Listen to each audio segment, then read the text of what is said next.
पायाखाली मी जातो, बाकी काही नाही. ती देवाच्या चरणावर गेली तर बरं, माहिती तर पाप लागेल. हो करणार का? आता रस्त्यावर कालाकडे झुकलोय. हो पोट भरायचं हवे, कोणी सारं करावं लागतं. काय करणार? अहो देव तरी बघा कसा आहे तो. देतो त्याला दोन दोन हाताला, नाही त्याला काय प्रश्न नाही. आमचं पण तेच केलं. पुढचं सुळसुळीत मागचं गुळगुळीत तोड टाकलं. एखादा जर पुत्र असतात तर ह्या वयात आम्हाला कामाला झाला असता. आम्ही घरी राहिलो होतो पण नाही. आले देवा इच्छा मला तिथे कुणाची आले ना करणार का?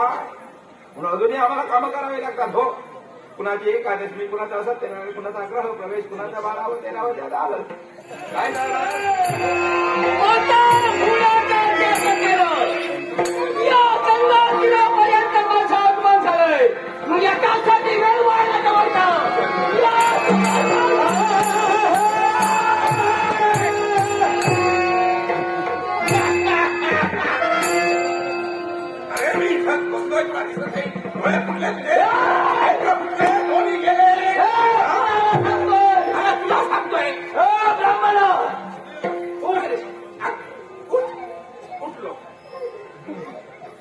आता बोल. हे काय करतोय? हे काय करतोय? हेही दिसत नाही तुला? होम हवन. हे होम हवन करतोय. असं नित्याचं कर्तव्य आहे. आणि म्हणूनच तुला सांगतोय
अनन्याश्चिन्तयन्तो माये जनाः पर्युपासते तेषां नित्याभियुक्तानां योगक्षेममहाम्यहम्. जो जो माझा सद्भक्त अनन्य भावे मला शरण येईल त्या प्रत्येकाचा योगक्षेम देवकी नंदन गोपालकृष्ण सांभाळणार. आश्चर्य. अगदी नेहमी हसत मुखानं आमचं स्वागत करणारे हे सारे यादव आज हताश वदनाने या वसुंधरेकडे का पाहताय? कोणाचीही मुद्रा मला प्रसन्न दिसत नाही.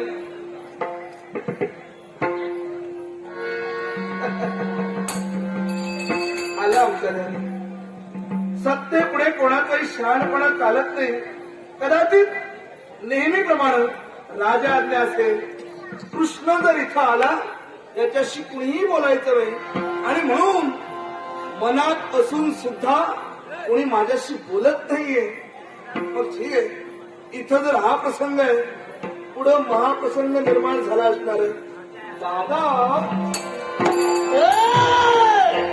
कोण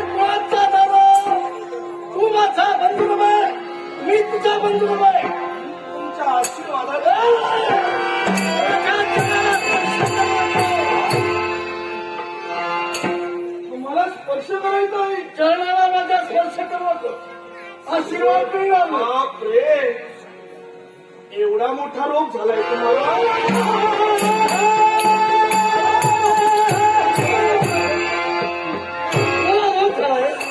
मी कशाला विचारलं? तुम्हाला माझी काळजी आहे की नाही? तुम्ही माझ्यावर नितांत प्रेम करता. आणि काही रोग असे असतात ज्याला संसर्गजन्य म्हटलं जातं. एकाची लागण दुसऱ्याला, दुसऱ्याची लागण तिसऱ्याला, आणि म्हणून सुरक्षित अंतर ठेवणं हाच एकमेव पर्याय. असं काही नाही ना. कोणताही रोग झालेला नाही.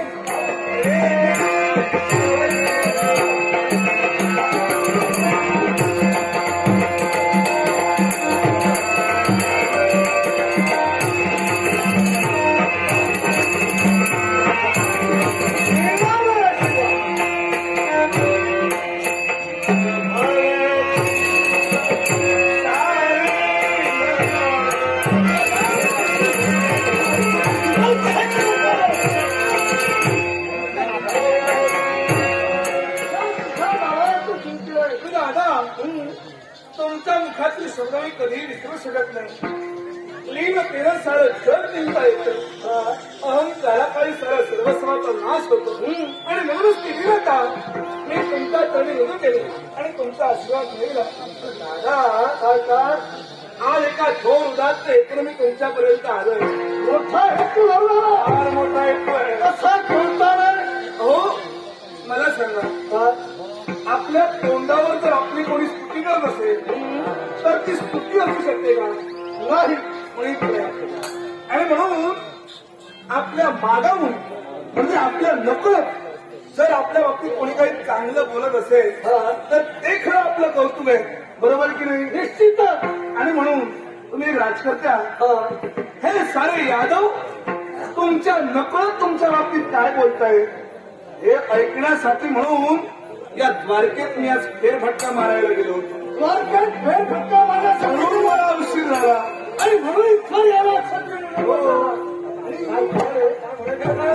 काय म्हणत आहे, आमचा द्वारकाधीश सुधराम दादा हे दातारा प्रदान करणार. आणि आता झाला तो महातारा. महातारा तारांगणातील सर्वात श्रेष्ठ, प्रमुख, मोठा तारा. नभाग गेली असं महातारा. तुम्ही तारकाचे प्रमुख आहात की नाही? म्हणून म्हणताय. आणि त्यांच्या प्रमाणात तर मला अपमान होत आहे. यादव मला रसात काहीतरी असं ठीक आहे. महातारा म्हणत राहा. त्यांचं सोडूनच द्या. चुप! म्हणून ते म्हणतायत ते सोडूनच द्या. कृष्ण तर असं म्हणे, कृष्ण तर असं म्हणे, काय म्हणायचंय तुला? दादा तुम्ही पुरुष नाही.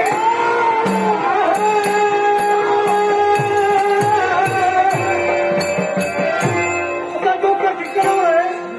मी पुरुष नव्हे.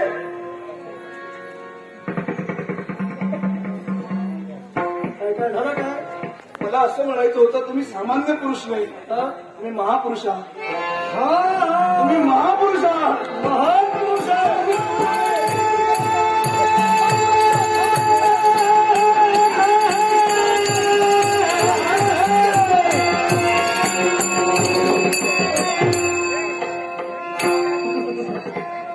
दादा,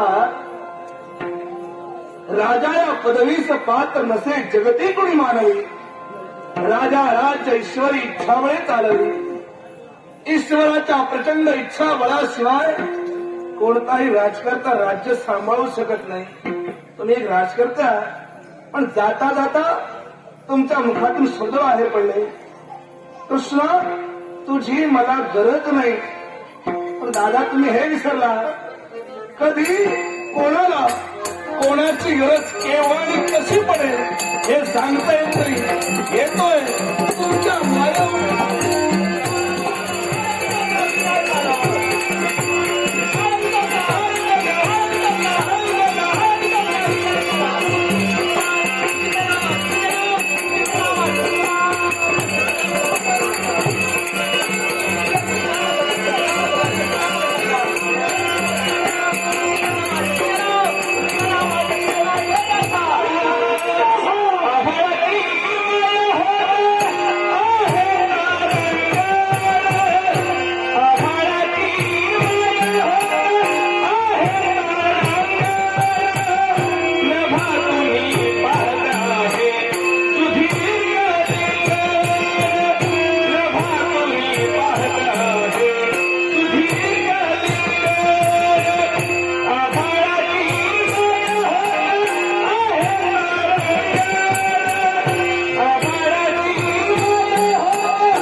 तू आला मी हात दिला तू आला कृष्णा कृष्णा म्हणून ओरडत होता म्हणून आलो. बोलत होतो अरे मी तुला हात देत होतो ये.